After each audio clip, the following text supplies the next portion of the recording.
Kita konfirmasi dulu. Nah, kami mau mengadakan ini. Gitu. Dan kalian harus konfirmasi juga dengan RT RW di sini kegiatan itu. Karena mohon maaf ini beda. Mari kan kalau masalah ibadah ini seperti ibadah ini, kan bisa konfirmasikan panggil punya yang kontrakan.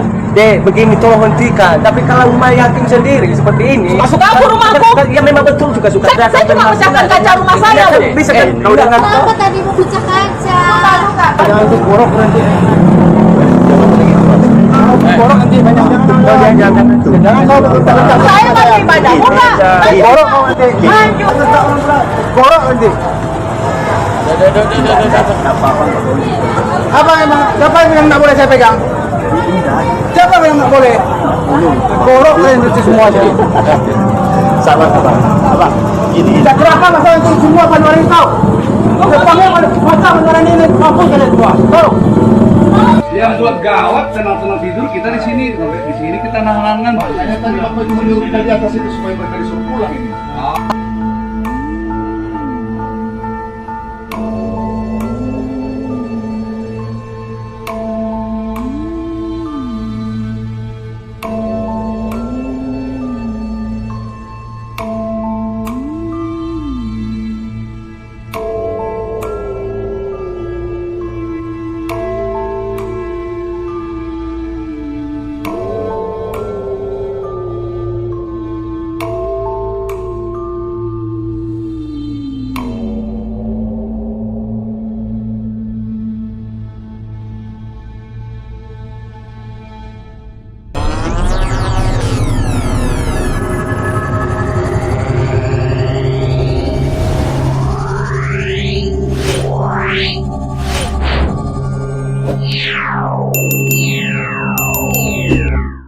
Halo saudara-saudaraku yang terkasih di dalam Tuhan, bertemu kembali dengan saya Rina Solihin dalam channel Rina Menjawab.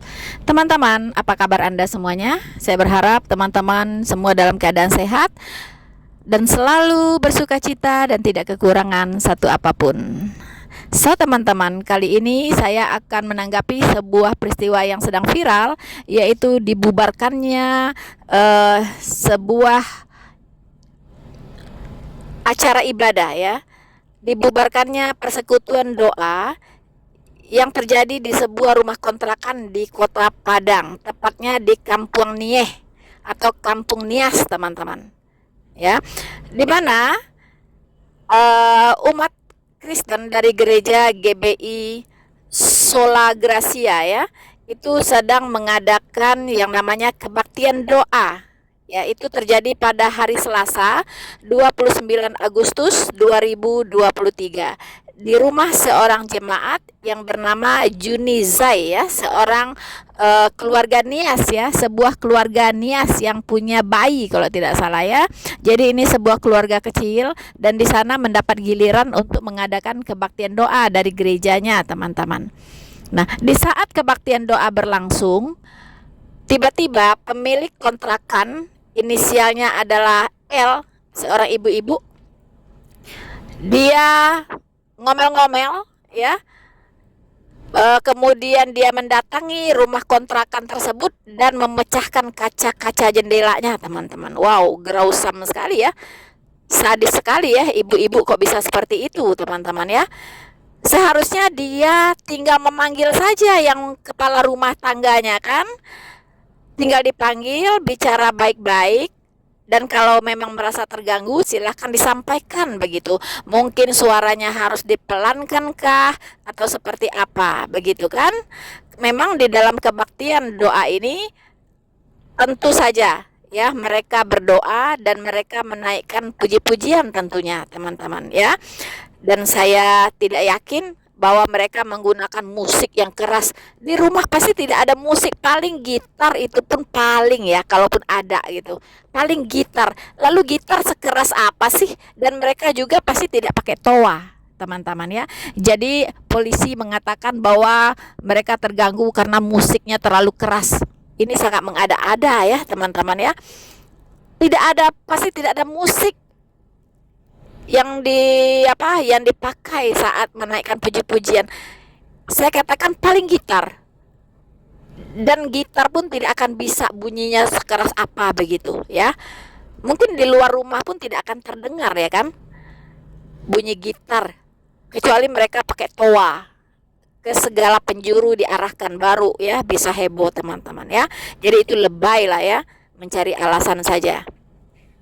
So teman-teman, keluarga ini bukan hanya kaca-kaca rumahnya dipecahkan oleh pemilik kontrakan ini, tapi mereka juga diancam ya. Jemaat-jemaat ini diancam. Bahkan adik dari perempuan L ini itu datang membawa golok teman-teman ya, membawa golok dan mengatakan saya gorok begitu teman-teman. Wah, ini benar-benar sudah melanggar hukum ini adalah ancaman pembunuhan, bisa dikenakan pasal ini ya. Pemuda ini jangan main-main, itu ancaman pembunuhan, itu Anda bisa meringkuk di penjara loh kalau diusut ya secara hukum, diperkarakan secara hukum, Anda pasti kena ini ya, karena Anda sudah mengancam orang ya. Ancaman pembunuhan berat loh hukumannya. Ingat itu ya, jangan kebiasaan mengancam-ngancam orang ya. Kalau tidak suka, tinggal bicara saja. Begitu. Nah, teman-teman, ketika PGI ya mendesak polisi untuk memproses peristiwa ini secara hukum, namun apa yang terjadi teman-teman? Polisi mengatakan ini hanya terjadi kesalahpahaman saja ya, terkait dengan etika bertetangga. Apa maksudnya? Apa maksudnya gitu? Orang beribadah ya, kebaktian doa itu sama dengan pengajian. Kalau di Muslim itu kan juga diniscayakan kan, ada pengajian di rumah-rumah. Apakah itu mengganggu tetangga begitu? Ya, bahkan tidak sedikit juga yang suaranya memang keras, ngajinya dikerasin ya, khotbahnya dikerasin pakai toa, pakai mikrofon gitu kan. Lalu apakah itu dikatakan tidak beretika begitu? Tidak ya, karena semua agama saya katakan itu punya loh ya, punya tata cara ibadah masing-masing. Kalau persekutuan doa itu sama dengan pengajian, tidak ada bedanya ya. Berapa banyak ya saudara-saudara Muslim yang juga biasa kok mengadakan pengajian di rumahnya, bahkan pakai tenda lagi di depan, orang nggak bisa lewat, ya kan? Biasa aja kan, nggak ada yang protes kan selama ini, nggak ada yang protes juga kan? Ya jadi please deh, mari kita hidup itu saling menghargai, ya kan? Nah jadi polisi mengatakan demikian, nah sehingga pelaku ini dipulangkan teman-teman. Ya, dipulangkan, tidak diproses hukum ya, karena katanya itu hanya kesalahpahaman saja katanya. Dan bahkan polisi mengatakan bahwa pemuda yang tadi membawa golok dan mengancam-ngancam mau menggorok orang itu katanya karena mengidap gangguan jiwa. Hello ya, itu alasan yang sangat gampang sekali dicari ya untuk membebaskan orang dari jerat hukum. Bilang aja gila ya kan. Nah, gila atau tidaknya seseorang itu harus ada keterangan dari dokter di rumah sakit jiwa. Ya kan? Harus ada visumnya, harus ada hasil labnya.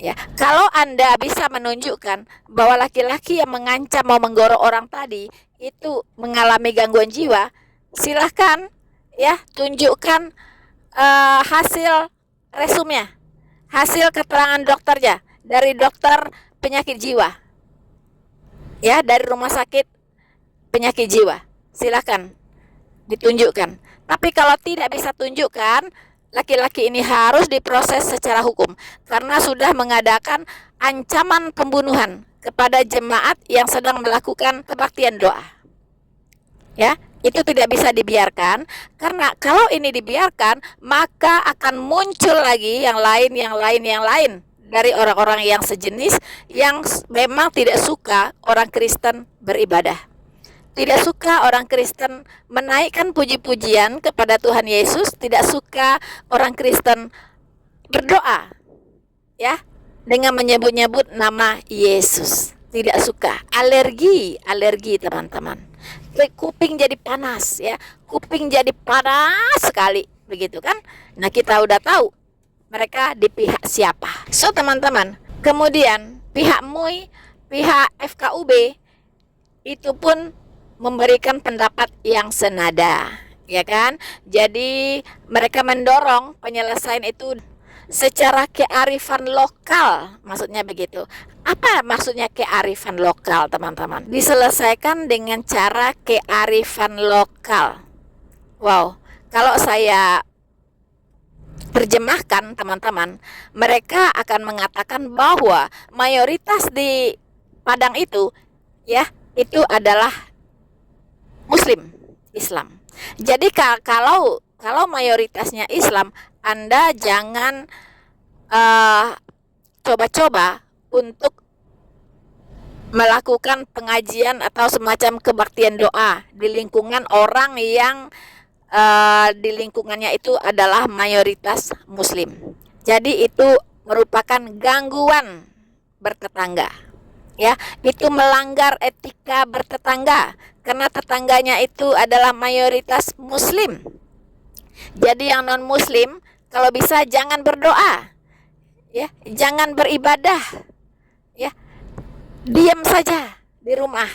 Kalau mau beribadah di dalam hati saja, tidak usah pakai kumpul-kumpul, tidak usah pakai rame-rame, ya, tidak usah pakai berjamaah-jamaah, tidak usah, ya kan? Itu mereka mau, teman-teman, itu yang mereka mau. Karena di sana menurut kearifan lokal mereka itu mayoritas Muslim. Jadi yang non Muslim tidak boleh, ya, beribadah, teman-teman. Mungkin kalau beribadah ya di gereja saja, ya, tidak usah ada di rumah-rumah, begitu maksudnya, teman-teman, ya. Tapi menurut Setara Institut, FKUB ini telah mengabaikan keadilan, ya, mengabaikan keadilan bagi korban yang telah dilanggar haknya untuk beribadah. Ya, betul sekali. Ya, karena apa? Karena Undang-Undang Dasar 1945 pasal 29 ayat 1 dan 2, ya, itu memberikan jaminan, ya, negara menjamin, ya, bahwa setiap penduduk loh, ya, setiap warga negara untuk beragama dan beribadah sesuai dengan keyakinannya. Negara menjamin. Jika negara menjamin, tidak ada satu orang pun, ya, bisa menghalang-halangi seseorang untuk beribadah. Tidak ada. Kalau ada yang melarang umat apapun, ya, atau pribadi apapun yang ada di Indonesia ini, selama dia adalah warga negara Indonesia dan dia diganggu dalam beribadah, maka orang yang mengganggu ini melanggar konstitusi negara dan dia harus diproses secara hukum. Karena orang ini tidak cocok hidup di negara Indonesia. Harusnya dia bikin negara sendiri. Ya, mungkin di planet Mars, ya, atau di galaksi mana, ya, di ruang angkasa mana, begitu kan? Silahkan. Ya, dia pilih planet mana yang dia mau. Ya, boleh. Begitu. Silahkan Anda satu komunitas saja di sana. Tidak ada manusia lainnya di sana. Ya kan? Nah, tapi kalau Anda hidup di Indonesia dan Indonesia sudah dikodratkan, ditakdirkan oleh Tuhan, ya, untuk apa? Untuk menjadi milik banyak suku bangsa, banyak agama, banyak ras, ya, dan banyak budaya dan bahasa. Sudah ditakdirkan Tuhan. Tidak bisa Anda memilih. Ya, Anda tidak bisa memilih saya pengen homogen saja. Ya, di Sumbar hanya boleh orang Islam saja. Tidak bisa, tidak bisa. Ya, Anda cari di daerah mana di Indonesia ini yang homogen. Tidak ada. Ya, semua pasti bercampur baur. Untuk itulah kita harus hidup saling menghargai. Teman-teman, untuk kita ketahui, Sumbar itu pada hakikatnya bukan daerah homogen, ya, dalam hal berkeyakinan, teman-teman, tapi juga heterogen. Kita bisa melihat penduduk di Sumbar itu ada sekitar 5,4 juta jiwa. Nah, 5,4 juta jiwa ini terdiri dari apa saja? Pertama, Kristen Protestan itu ada 80.000, teman-teman. Katolik 46.000, Hindu 93, Buddha 3.000, Kongfucu 8, dan kepercayaan lainnya 265 orang. Sementara sisanya itu adalah Muslim, teman-teman. Jadi jelas di sini bahwa masyarakat Sumbar itu tidak homogen, ya. Jadi kalau ada yang bercita-cita untuk mendirikan provinsi bersyariah, itu sangat tidak tepat, ya, teman-teman, ya. Memang ada undang-undang terbaru dari Sumbar yang diketok palu oleh DPR RI, yaitu Undang-Undang Adat Bersandi Syarak, Syarak Bersandi Kitabullah. Ya, tapi ini dipantik bahwa itu tidak bertujuan untuk mendirikan provinsi bersyariah Islam seperti Aceh, tidak. Tetapi kita tahu bahwa kalau undang-undang itu bisa melahirkan undang-undang atau perda-perda yang bersifat syariat, teman-teman, ya. Perda-perda yang bersifat syariah, dan ini memicu terjadinya diskriminasi, ya, di daerah tersebut, teman-teman. Itu yang dikhawatirkan. Saudara-saudaraku yang terkasih di dalam Tuhan, untuk itulah adanya Pancasila. Supaya apa? Supaya kita bisa hidup rukun, damai, ya, saling menghargai antar sesama yang berbeda-beda. Begitu. Ya. Jadi tidak bisa memilih. Anda mau tidak mau, Anda siap atau tidak siap, Anda mau atau tidak mau, Anda harus bisa menghargai umat lain. Ya. Anda kalau mendengar umat Kristen sedang kebaktian doa di rumahnya, kalau Anda merasa terganggu, silakan ambil kapas, tutup telinga Anda. Ya. Kuping Anda ditutup supaya nggak mendengar. Begitu. Ya, oke? Kalau umat Kristen sih Anda mau teriak-teriak, ya, mau seperti apa juga, mengaji kah, mau azan kah, mau apakah, nggak ngaruh. Iman orang Kristen itu sangat kuat. Tidak ngaruh mau berapa kali sehari gitu kan. Toa yang begitu keras suaranya mengarah ke semua rumah, ya. Pengajian segala macam, tidak pengaruh. Tidak pengaruh, tidak menggoyahkan iman orang Kristen. Tetapi kalau Anda mendengarkan orang Kristen berdoa, menaikkan puji-pujian kepada Tuhannya, dan Anda merasa terganggu, silakan ambil kapas, sumpel tuh telinga, ya, supaya tidak mendengar. Lebih baik seperti itu daripada merusak kerukunan hidup beragama di negara ini, ya. Jadi kalau bisa ada pengusaha nggak yang menciptakan sumpel telinga itu, ya, untuk orang-orang yang tidak mau, yang merasa terganggu mendengar orang Kristen beribadah. Pasti laris manis itu, ya, pasti laris manis. Jadi teman-teman, saya kira perempuan L yang pemilik kontrakan ini bisa juga dikatakan gila juga gitu, ya kan? Sama dengan adiknya yang bawa golok. Kenapa? Karena dia mengatakan, suka-suka saya dong, saya memecahkan kaca dari rumah saya, rumah-rumah saya, kaca-kaca saya, ya, saya tidak mengganggu kalian ibadah. Saya cuma memecahkan kaca rumah saya kok. Wow. Ngelesnya bukan main, ya. Tapi bodoh sekali, tolol, ya kan? Bicara seperti itu. Hanya orang gila yang memecahkan kaca rumahnya sendiri. Ya mungkin nanti polisi bilang dia gila juga gitu, supaya tidak diproses hukum, ya kan? Begitu. Tapi silahkan ya Pak Polisi, disiapkan keterangan sakit jiwanya dari dokter ahli jiwa dari rumah sakit jiwa yang ada di Padang itu. Itu saran saya.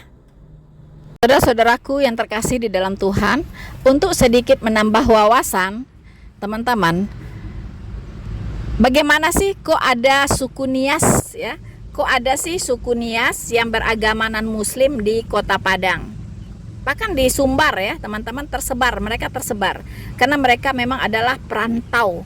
Mereka merantau ke Sumatera Barat itu sudah dari abad ke-17, teman-teman. Bahkan tercatat bahwa Nias itu, orang Nias itu atau suku Nias itu adalah salah satu suku pertama yang menghuni Kota Padang, teman-teman. Bayangkan, suku pertama ya, salah satu suku pertama yang menghuni kota Padang. Wow, jadi bukan pendatang baru teman-teman ya. Mereka sudah dibilang lah penduduk sanalah begitu. Sudah tidak bisa lagi dikatakan mereka pendatang baru atau datang kemudian. Tidak. Ya. Karena apa?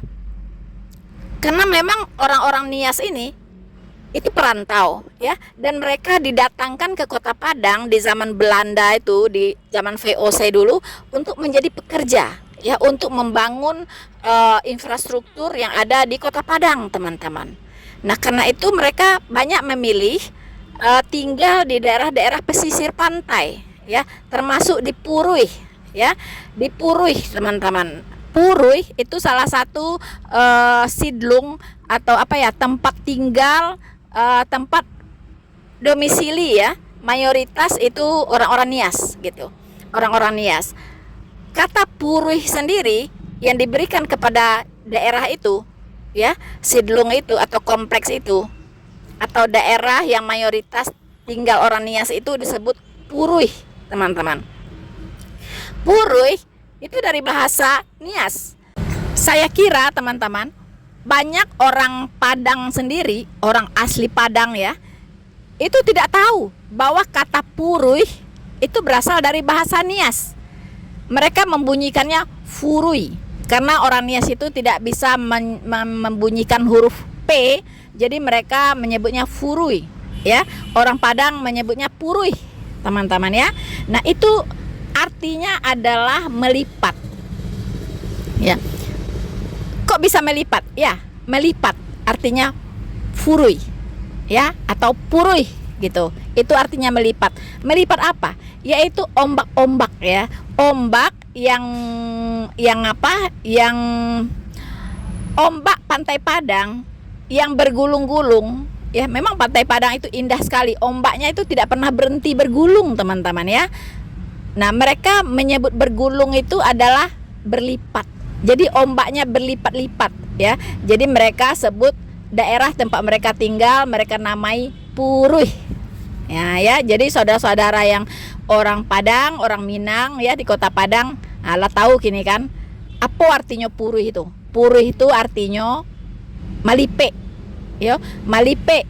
Ombak nambah gulung-gulung tuh, itu disebutnya ombak malipe-lipe, ombak balipe-lipe gitu, atau bagulung-gulung. Jadi tahu kan ya. Jadi sekarang udah tahu kata Puruy itu dari bahasa Nias ya.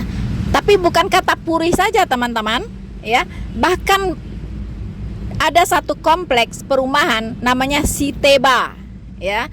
Itu ada suatu kawasan ya, tempat tinggal, kawasan atau sidlung tempat tinggal juga namanya Siteba. Itu pun dari bahasa Nias ya. Saya yakin deh orang Padang belum banyak yang tahu kalau kata Siteba itu berasal dari bahasa Nias ya. Bukan hanya Siteba dan Puruy ya, tapi juga ada Banuaran ya. Banuaran itu juga berasal dari bahasa Nias.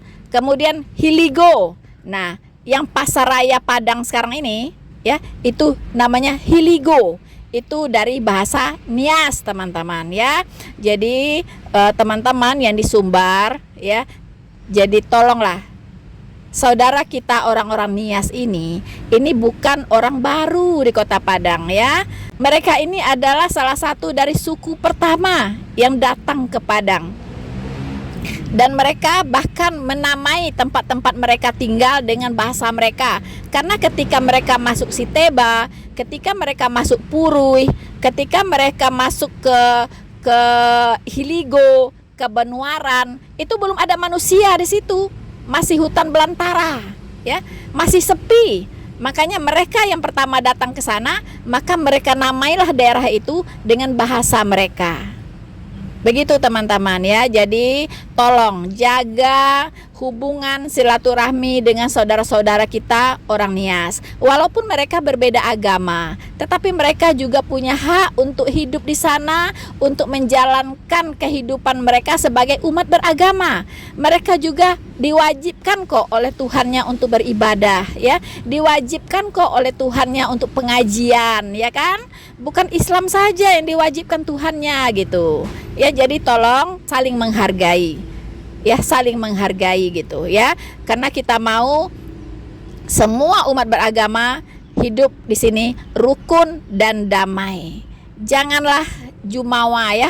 Bukan karena mayoritas lalu kita punya hak yang lebih dari yang lainnya. Tidak, ya. Kita sama kok. Ya, konstitusi sama-sama melindungi kita. Konstitusi sama-sama memberikan hak ya kepada kita dan memberikan kewajiban kepada kita yang sama.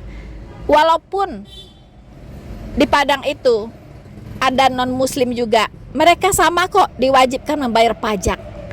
Ya, sama, kewajiban kita sama kepada negara, yaitu harus membayar pajak. Untuk itulah kita harus mendapatkan fasilitas yang sama.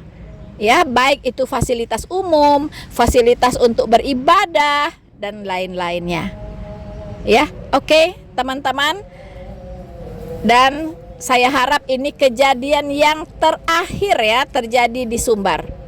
Jangan sampai terjadi lagi dan terjadi lagi. Itu tidak elok. Tidak elok ya. Karena ingat, orang Sumatera Barat juga banyak loh ya. Tinggal di daerah-daerah yang lain, di negara orang, di daerah orang gitu.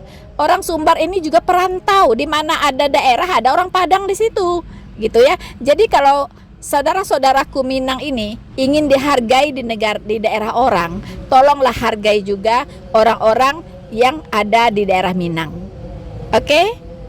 Firman Tuhan mengatakan, perbuatlah segala sesuatu yang engkau ingin orang lain perbuat kepadamu. Ya, apa artinya teman-teman? Kalau kita mau dihargai orang, hargailah orang lain terlebih dahulu. Ya kan? Kalau kita ingin dihormati oleh orang, hormatilah orang lain terlebih dahulu.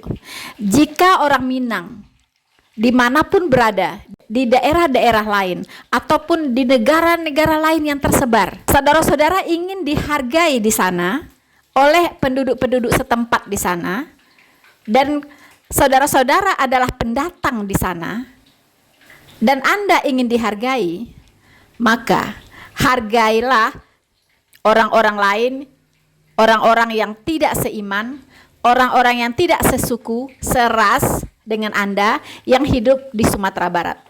So simple, ya, hargai mereka, maka Anda pun akan dihargai dimanapun Anda berada. Bukankah pepatah Minang mengatakan kepada kita, di ma bumi dipijak, di situ langit dijunjung, teman-teman, ya. Jadi benar-benar kita harus bisa beradaptasi, bisa saling menghargai. Oke, teman-teman, ya, saya kira sekian dulu dari saya. Ya, semoga ini bermanfaat. Tuhan Yesus memberkati kita semua. Maranatha.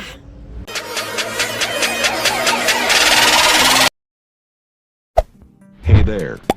Subscribe to my channel. And also press this bell icon.